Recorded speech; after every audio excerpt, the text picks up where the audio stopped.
Դու պատերազմ ես դու պատերազմ եւ դրանով մարդկանց հարցը ուրիշ բանի մասին, հարցը այն մասին է, որ մենք ունենք պատմություն, ունենք վատ ժառանգություն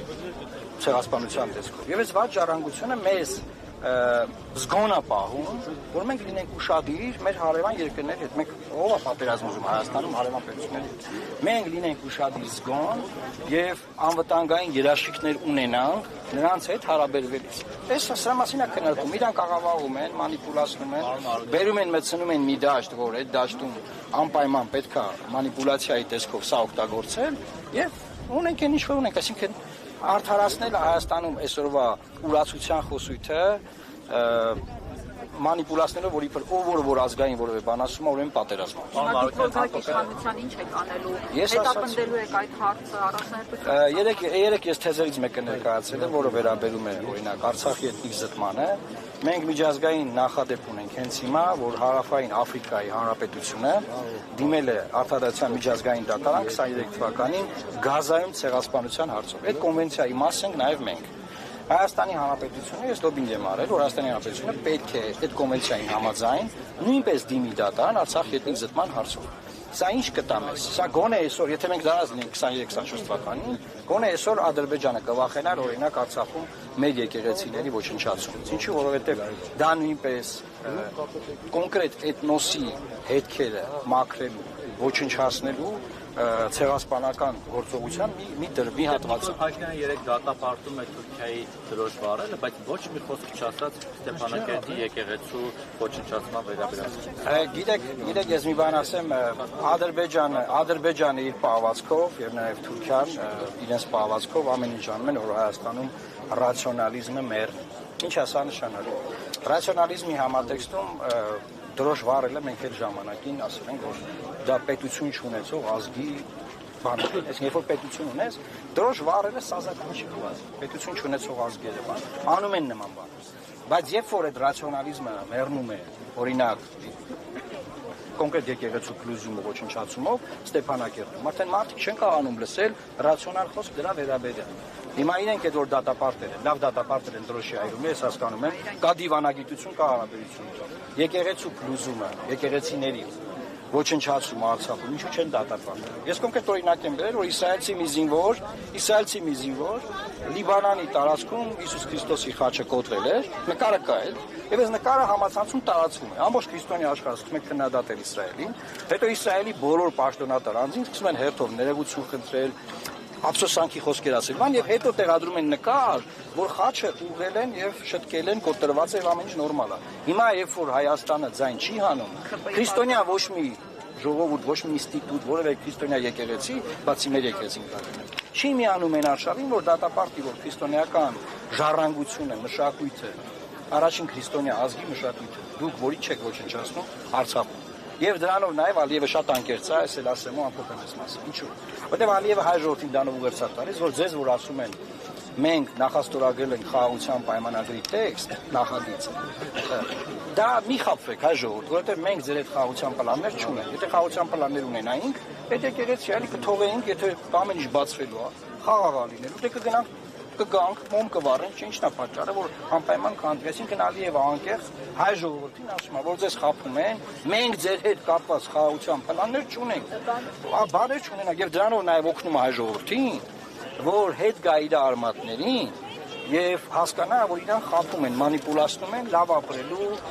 ցմփ բանես, համերգների, բաների խորովածի, այս ուտել խմելու բանի համատեքստում էլ ուրիշներն է թողնում։ Ալեն Սիմոնյանը ասել են Ստամբուլում այդ հայտարարությունը, բայց ասում են, որ Թուրքիայի հարաբերությունների հաստատմանը խոչընդոտում է Ադրբեջանը։ Հենց Ստամբուլում հայտարարություն արել։ Ըստ ձեզ, սա Նիկոլ Փաշինյանի կամ այդպես համաձայնեցված է, հա, գործադիր քաղաքականության հետ ու ինչ ուղերձեց դրանով այն հաշվի առնելով, որ Ստամբուլում է, հա, նման հայտարարություն։ Տեսեք, ես կարծում եմ սպիկերի դերը միշտ Հայաստանում օգտագործել է, որպեսզի ավելի ազատ այլմեցիչներ տրվի, կարծում եմ համատեքստում է, բայց դա խոստովանություն այն ամոթալի վիճակի մասին, որ ունենք հայ-թուրքական բանակցային տրատում, որովհետև այդ process-ը նշանակում է, որ մեզ այն ժամանակ խաբել են, որ դիվանագիտական անձնագրերի համար սահմանը բացվելու է,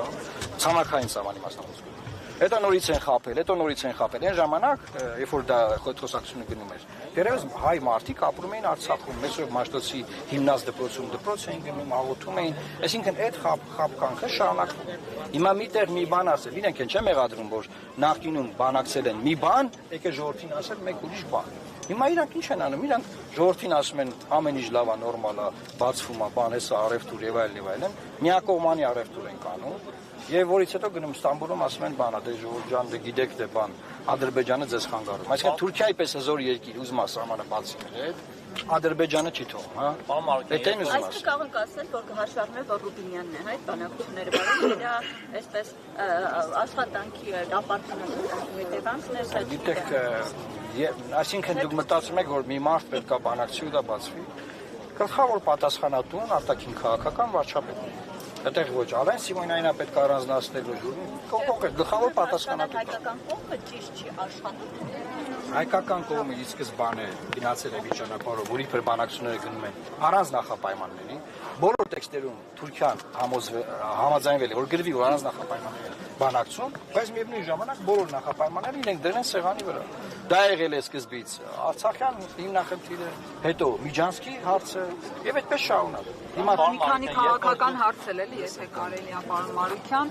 ինչ եղավ ձեր եւ Հովիկ Աղազարյանի հետ, ինչ տեղեր չկարողացաք միասին կիսել եւ ձեր նախընտրական քարոզարշավին հանրապետական ընտրական փուլի մեջ եք մտել, ով է փողը տվել, ով է ֆինանսավորում։ Ոչ մի բան չի եղել մեր միջև ամեն ինչ նորմալ գործընկերային հարաբերություններ կան։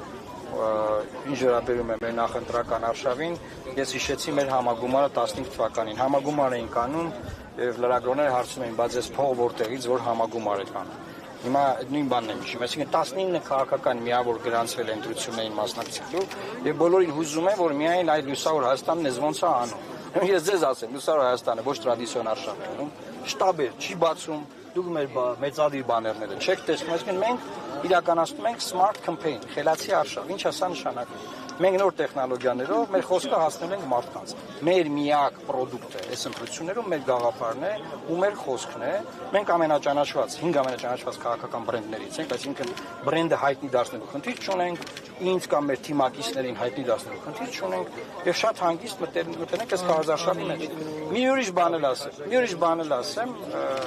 Դավիթ Խաչակյանը մեր ներկայացնում է կենտրոնական ընտրական հանձնաժողովում։ Մեր նախընտրական թիմի անդամ է, ուսակցությունից դուրս եկած մարդիկ կան, այո, նրանք չկան, չեն կարող լինել որ ուզենան։ Ես էս ավարտեմ էլի։ Ես ուզում եմ նաև լրագրողներին մի խնդրանք ներկայացնել կամ պահանջ։ Դա այն է, որ դուք դարձել եք ընտրությունների վերաբերյալ խոսույթը, փողի խոսույթ։ Այսինքն ով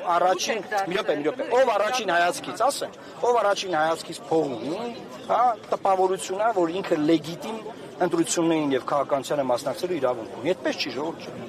Այդպես չի։ Մենք դրանով կայլասերենք ամբողջ քաղաքական process-ը։ Այսինքն ով փող ունի նա կարող ընտրություններին մասնակցի, ով որ առաջին հայացքից չէ, չի կարելի։ Ինչ եմ ասում։ Պիտի հաշվեք։ Այն ասում է։ Հա, բայց հաշվետվությունը տված է, մտեք նայեք, կտանք, ինչ խնդիր կա։ Մենք անցած ընտրություններում ամենակիչ գումարով, ամենակիչ դե որ ես տեսնեմ որ իշներին հարցնում եք, նույն տեղից չեք դասավորում, չէ՞։ Թատրոնին կասեցի, որ իրենք դե լավ էլի Չէ, բայց դու հարց ուներ էլի։ Ուզում ենք հասկանանք ուղղակի ում ականջներն են ձեր հետը, մեզ ֆինանսական մեր ականջները։ Հովիկ Աղազարյանը Հայ ժողովրդի աջակցությունն է, ոչ ականջները չկա։ Գորգիսյանի ականջները, Կարպիս Փաշյանի։ Հաստատակետ էր բան Մարքյան, ասում եք վարչապետի տեխնացու չունեք, վերջացակը դուք եք գլխավորում։ Այո։ Ինչ է նշանակում չունեք։ Ասեմ, մենք ի սկզբանե հայտարարել ենք, որ չենք մտնելու այս վարչապետական դժվարությունների մեջ, երբ որ բոլորը հռչակում են, որ իրենք պետք է լինեն վարչապետ եւ վերջ։ Սա նաեւ մի process է, որը նախընտրական դեռևս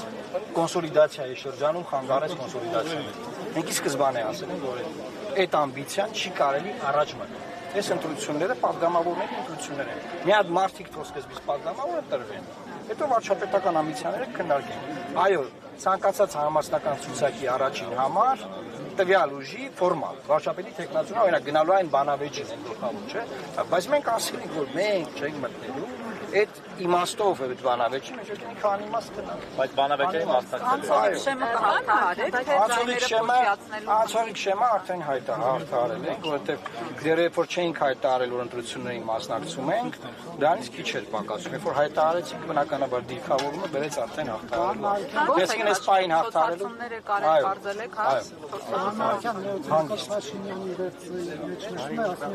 Այն ուժերը, որոնք հանդես են գալիս կորսված հայրենիքը վերադարձնելու պատմականների եւ ապահովության վերականգնման կոչերով, ասում են տանում են նրան, որ մենք կանգնենք պետականությունը կորցնելու։ Շատ լավ։ Ուրեմն 19 ուժ գրանցվել է, բաց արեք ծրագրերը։ Կամ հլավ խոսքը ինտերնետ։ Ես չգիտեմ ուժ, որը մեր ժողովրդի ուզում ատանի պատերազմի Թուրքիայի կամ Ադրբեջանի։ Չգիտեմ այդ ում մասին է խոսում, ինչ է պատմում, ինչ է ասում։ Ինքը դրանով փորձում է արդարացնել այս ուրացության process-ները։ Ուրացության, ծպտուն չանելու, մենիքնությունը ոչնչացնելու դեմ որևէ դիվանագիտական լծակ գործիք չօգտագործելու իր անգործությունն է։ Ուժ բան ես չգիտեմ ուժ ախր, որ ուզում տանի բան։ Ինչա՞։ Միանշանակ ուրան։ Դուք մի նայեք որ բերում են ծաղիկեն դնում բան։ Ուրանալ է այդպես չի։ Ուրանալը այդ հարցեր տալով է։ Մենք հարցեր են տալիս։ Բայց նայենք դրանք ոնց է եղել, բան քանի միլիոն մարդ է զոհվել։ Ուզում ենք պատի վրա քանդ ոնց էր ասում։ Քոչանան դրանիկ ասում է պատի վրա ուզում ենք գնենք։ Բայց ասում եք մի հրյա կանգնի, ասի 6 միլիոն հրյաների հոլոկոստի զոհերի անուններն են գրում։ Ինչ կանեն այդ մարդը։ Այս իշխանությունը որը ցերեկով բաց տեքստով ասել է, դայից հետո սա խաղաղության կապ չունի, պետություն մենք ունեցել ենք 91 թվականից, դայից առաջ էլ մի հատ ուրիշ ձեի պետություն ենք ունեցել, դայից առաջ էլ առաջին հանրապետություն ենք ունեցել, հետեւաբար պետություն մենք ունեցել ենք։ Խաղաղություն, սենց խաղաղ ապրում եք դուք առաջ նախկինների օրոք։ Խաղաղությունը ինքը դատարկ ուղղակի բան չի, օթում ինչ-որ բան չի։ Խաղաղությունը դա անվտանգային համակարգ է, անվտանգային երաշխիքներ են, մեխանիզմներ են, որոնք ապահովում են քո խաղաղությունը։ Եթե այդ անվտանգային մեխանիզմները եւ երաշխիքները գոյություն չունեն, ինստիտուտներ չկան կանխարգելող որևէ բանի, խաղաղության մասի խոսալը բանը, նախընտրական բան, լոզունգ։ Հավելում են, իրենք երբ որ նման հարցից տալի ասում են, որ խաղաղությունից երաշխիք ունի, իրանք մեջ բերում են օգոստոս 7-ի թուղթը, ասում են, սա ամենամեծ երաշխիքն է խաղաղության։ Օգոստոս 7-ին երկու փաստաթուղթ է ստորագրվել, մեկը Թրիֆն է, որով միջանցքել հանձնել, մյուսը խաղաղության պայմանագրի նախաստորագրված տեքստն է, որի վերաբերյալ մանրամասն ես խոսել եմ հենց այդ օրը եւ ցույց եմ տվել, թե ինչ խնդրահարույց կետեր կան մեզ համար, եւ ես գտնում եմ, որ այդ կետերը բնականաբար չի կարելի ուժի մեջ մտցնել, դրանք պետք է վերաբանակցեն։ Վերաբանակցելու թեզը ես եմ մտցել, օրակարգ, այո, պետք է դրանք վերաբանակցեն, եւ ես ազավելին ասեմ, որպես այդ փաստաթղթի վրա աշխատած մարդ, այն կետերին, որ իրենք համաձայնվել են, մենք երկար ժամանակ չենք համաձայնվել։ Մենք նկատի ունենք Հայաստանի Հանրապետությունը։ Շնորհակալ եմ։